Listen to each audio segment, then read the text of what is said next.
It started with 6 words. "You're in the wrong seat, ma'am." 6 clipped, practiced syllables, spoken not with concern, but command, that pierced the ambient hum of Gate 14B like a scalpel. The voice belonged to Ruth Mallory, 39, a senior gate agent for Stellar Air. Her tone carried a well-worn blend of authority and suspicion. And the woman she spoke to sat calmly in Seat 1A of Stellar Air Flight 801, boarding for New York. Her name was Avery Monroe, and what Ruth didn't know, what almost no one around her knew, was that Avery wasn't just a first-class passenger. She was the newest member of Stellar Air's board of directors. And this morning, she'd come to fly under the radar. Literally, it was 6:42 a.m. when Avery arrived at LAX. Dressed in a Navy power suit with no visible label, low heels, and a leather portfolio, she looked like any other executive traveler, but chose to forego the usual press team and assistant detail. She wanted quiet. She wanted anonymity. After 3 back-to-back acquisitions and a tech rollout at the international terminal, she needed the silence of altitude more than ever. Instead, what she got was Ruth. "I scanned my boarding pass already," Avery said politely. "It says 1A.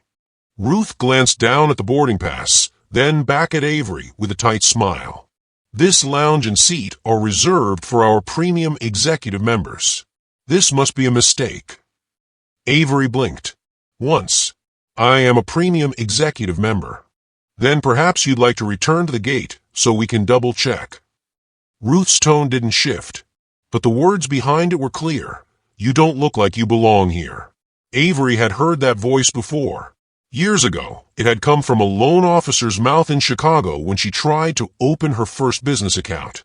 Later, it came from a CFO during a boardroom merger vote, just before he called her aggressive for disagreeing with his forecast. And now it was here again, thousands of feet below, where she was supposed to be, trying to ground her before she could even take off. "If there's a problem," Avery said evenly, "I'm happy to resolve it from this seat." Ruth pressed her lips into a line, then turned and disappeared toward the galley. A minute later, she returned with a tall white man in a dark gray uniform. His badge read Donnell, and his expression read tired of this already. "Ma'am," he said with exaggerated patience, "we're going to have to ask you to move to the back. This seat's reserved for board-level elite or shareholders." Avery said nothing. She reached into her leather case, pulled out a crisp folder, opened it, and handed Don the top sheet of paper. His eyes scanned the page. Once, then twice, and then something subtle shifted in his jaw. "This is," he started. "A board resolution dated last quarter," Avery finished. "Signed by your CEO and your head of legal. I was confirmed to Stellar's board of directors 4 months ago." I wasn't aware," Don stammered. Ruth stepped forward again. "Board or not, she still doesn't match our expected profile for this morning's elite manifest." And that's when it happened. The moment that would go viral before the wheels even left the ground. Ruth turned to the cabin and said, loud enough for several passengers in first class to hear, "I'm sorry, but we have to be extra careful these days. Fraud happens." A man too rose back, let out a low whistle. A woman gasped. Another leaned forward to film. Avery's expression didn't change, but she did one thing. She tapped her earpiece. "Rena," she said quietly, "activate Protocol Delta. Full audit. Start with this gate team." Ruth blinked. Don paled. And 45 minutes later, the entire airline was in chaos. 6:53 a.m., Gate 14B. The moment Avery activated Protocol Delta, a ripple of authority shot across Stellar Air's internal systems like an electric current. Rena Patel, her executive assistant and security liaison, wasn't just standing by. She was sitting 2 gates away, dressed as a civilian passenger with a laptop camouflaged in a travel pillow sleeve. Within 22 seconds, Rena initiated the following. Pulled every boarding document, staff roster, and gate camera feed. Locked a geofence around Gate 14B to preserve audio logs. Pinged Stellar's crisis compliance AI with a level 3 discriminatory flag. Issued a soft alert to Avery's legal team in San Francisco. Situation, Gate 14B. Action pending. Meanwhile, on the plane, Ruth and Dawn stood frozen. Dawn's radio crackled. Dawn, we've got a priority compliance alert that just triggered under your badge ID. Can you confirm? Dawn stiffened. He didn't respond. Across the aisle, a pair of tech entrepreneurs from Palo Alto whispered to each other, glancing back at Avery. That's her, one murmured. That's Avery Monroe. She built the OrbNet AI model. She's on the board now. Passengers started to murmur. Cameras went up. Phones clicked. Hashtags formed before takeoff. Hashtag wrong seat rightio. Hashtag gate 14B incident. Hashtag she owns the plane. 7:01 a.m. in the terminal. Back inside Stellar Air's operations center, things were beginning to unravel. A compliance officer, 31-year-old Jared Liu, watched in confusion as a digital red banner flashed across his screen. Live investigation. Priority board member escalation. Gate 14B. What the hell is this? He muttered. Before he could finish the thought, his supervisor, Eleanor Grace, burst in holding a tablet. Who proved a denial flag on seat 1A? She asked. Jared scrolled, then froze. Ruth Mallory. Gate agent. Said the passenger didn't match elite manifest expectations. Did she say that out loud? Eleanor asked. Jared slowly turned his monitor toward her, the gate's security footage frozen on Ruth, mid-sentence. Have to be extra careful these days. Fraud happens. Eleanor exhaled sharply. Oh God, that's Avery Monroe. 7:08 a.m. outside the aircraft. Security now stood outside gate 14B. Not for Avery, for the employees. Inside the gatehouse, Ruth's hands trembled as she tried to speak into the intercom. It's not personal. It's policy, she whispered, voice cracking. Avery didn't respond. She simply removed her blazer, folded it neatly, and sat back in her first-class seat. Then she did the one thing no one expected. She smiled. Ruth, would you mind getting me a glass of water? She asked. Ruth blinked, confused, then stepped back without a word. Dawn looked ready to collapse. The power shift was complete, and she never raised her voice once. 7:14 a.m., flight delay alert, technical review. An announcement buzzed through the PA system. Ladies and gentlemen, we apologize. Flight 801 will be delayed due to a final safety check. Please remain seated. But passengers knew the truth. This wasn't a mechanical issue. This was a corporate meltdown. At that moment, in Stellar Air's legal division, phones were lighting up. The message Avery's team sent was blunt. The last 30 minutes have been recorded, flagged, and escalated. Your employee racially profiled a board member. You now have 15 minutes to issue a formal apology or we go public. They didn't have to wait that long. At 7:23 a.m., the internal Slack channel for Stellar's communications team leaked a draft of the public statement. The headline? Stellar Air apologizes for incident involving board member at LAX. We deeply regret the treatment of Ms. Avery Monroe and are conducting a full review of our gate staff procedures and training protocols. But was too late. The story had already spread. 7:28 a.m., MSNBC breaking. The clip of Avery handing over her credentials, being dismissed, and then invoking Protocol Delta was now airing on national television. This morning, tech pioneer and Stellar board member Avery Monroe was denied access to her first-class seat on a flight she helped approve at the executive level. Ruth watched from the crew terminal. She looked like she'd aged 5 years in 40 minutes. I didn't know who she was, she whispered to Dawn. Dawn didn't answer, because deep down they both knew that was never the real problem. 7:32 a.m., Stellar Air HQ, Manhattan. Inside the shimmering glass tower that housed Stellar's executive offices, an emergency meeting convened in the 18th floor war room. The CEO, Gerald Whitaker, hadn't shaved. His tie was loose. His assistant had interrupted his Peloton ride with the words no executive wants to hear. We have a board-level incident, and it's trending. Avery Monroe's face filled the main screen as news outlets played the gate footage in loops. Gerald watched red-eyed as Ruth's voice played again. Fraud happens. He closed his eyes. For a moment, silence. How the hell does one of my gate agents accuse a board member of fraud?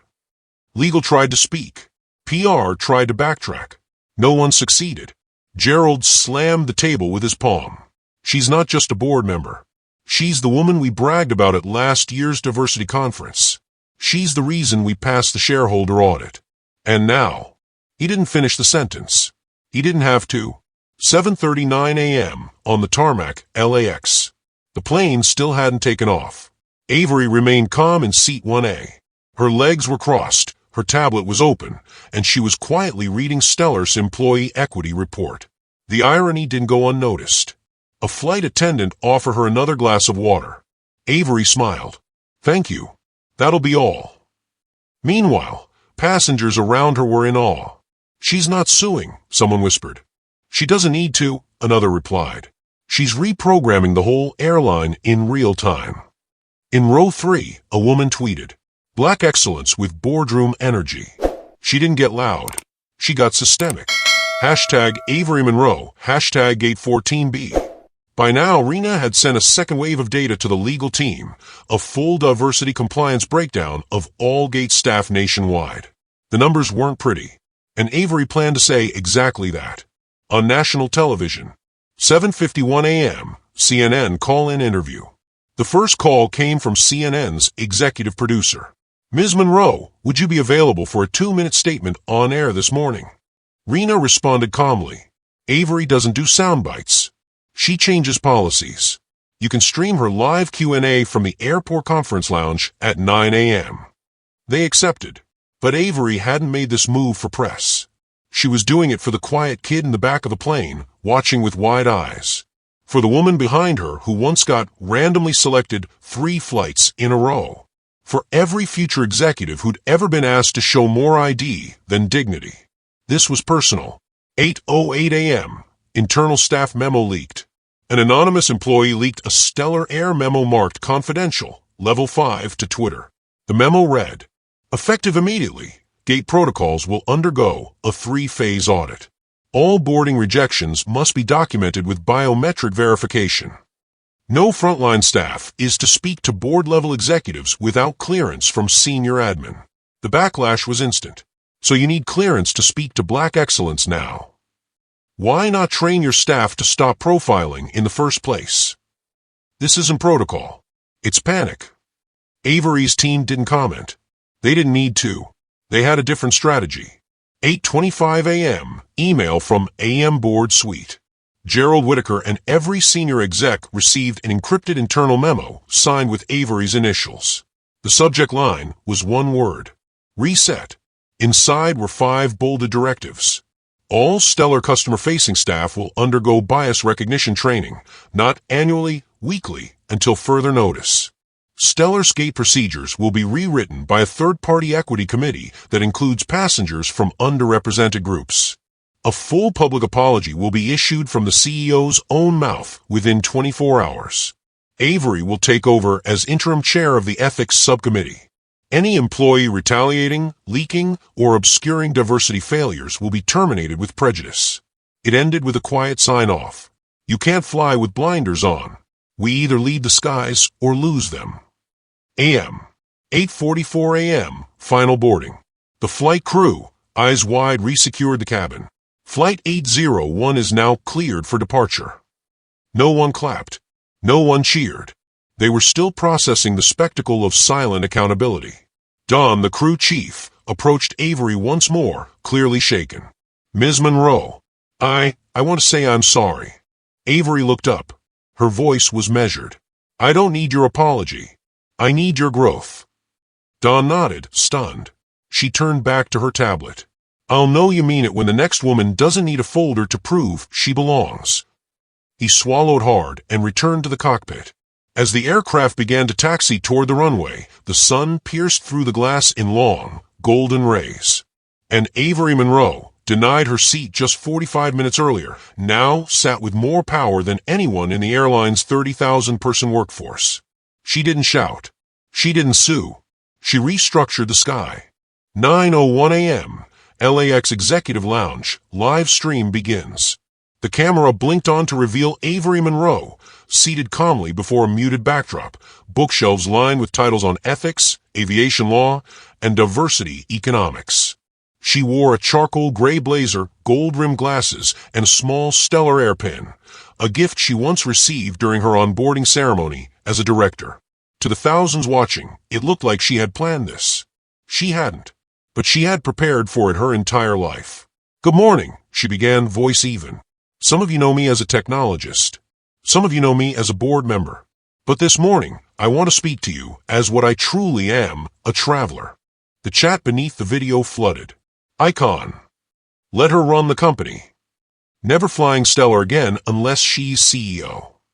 9:04 a.m. Avery tells the truth. "Today wasn't an isolated event," she continued. "It wasn't a rogue employee or single misunderstanding. It was a mirror held up to an industry still learning to recognize who belongs." She didn't name names. She didn't yell. But her voice never trembled. "I've sat in boardrooms where policies were written to protect people like me and still watch the people who enforce them forget our names at the gate."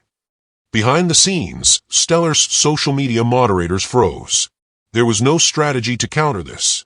Avery wasn't issuing demands. She was redefining leadership. 9:12 a.m. Hashtag reset the runway trends #1 worldwide. By mid-morning, Avery's phrase from her board memo, reset, had become a global hashtag.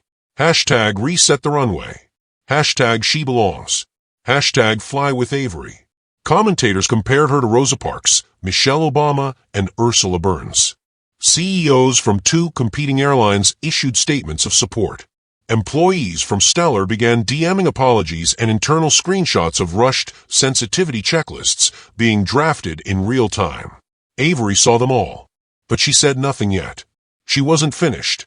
9:19 a.m. A message to the gate agents. "To Ruth Dawn and every frontline worker who believes they were just doing their job," Avery said slowly. "You were. But next time, I hope that job includes recognizing a person's dignity before their seat assignment." The camera didn't zoom. The audio didn't rise. But her words landed like thunder. 9:27 a.m. Corporate panic at 38,000 feet. As Flight 801 soared over Nevada, Avery received a text from her team. "Gerald Whitaker is stepping down." Another message blinked in. "You've been asked to chair a new task force for post-incident recovery. Full autonomy granted." And a third. "Airline stocks dropped 4.6%. Yours rose 12%. But Avery didn't smile. She closed the screen. Looked up. "This was never about the money," she whispered. 9:34 a.m. Final statement to the public. As the stream neared its end, Avery leaned forward. Her voice softened. "Now, I want to speak to you. Yes, you, wherever you're watching this. Maybe you're at the gate now, holding a ticket and hoping your outfit won't make someone second-guess your status. Maybe you've already been told, like I was, that your presence needs proof." She paused. The room was silent. "You don't need a folder, or a camera, or even my name. You just need one thing. To know you belong. And if someone ever forgets that, remind them. Calmly, completely, and with the full weight of your name behind you." 9:45 a.m. Plane lands. Applause breaks out. Flight 801 touchdown. There were no reporters at the gate. No camera crews. Just quiet nods. Flight attendants moved more gently. Passengers thanked each other for being respectful. And when Avery stepped off the plane, something remarkable happened. The staff didn't ask her for ID. They said, "Welcome back." She didn't sue. She didn't rant. She rebuilt. The airline would change. The board would evolve. And every single Stellar gate would now receive diversity oversight. Not because of policy, but because Avery Monroe sat down and refused to be moved. Clapperboard postscript, the real message. And now I want to speak directly to you wherever you're watching this. Whether it's on a bus or in bed, whether you've lived this story or feared it might one day be yours. Have you ever walked into a room and felt unwelcome before you said a word? Have you ever been asked to prove who you are, not because of what you did, but because of how you looked? If you have, then know this. Silence is no longer your only option. Speak. Stand. Push back. Because what Avery did that day wasn't magic. It was muscle built from years of swallowing disrespect and choosing strategy over shouting. You don't need to be a billionaire to change things. You just need the courage to make the first move. Direct hit like if this story hit you. Repeat button share if someone you love has ever felt invisible. Airplane departure and follow if you believe stories like this shouldn't just be told, they should be remembered.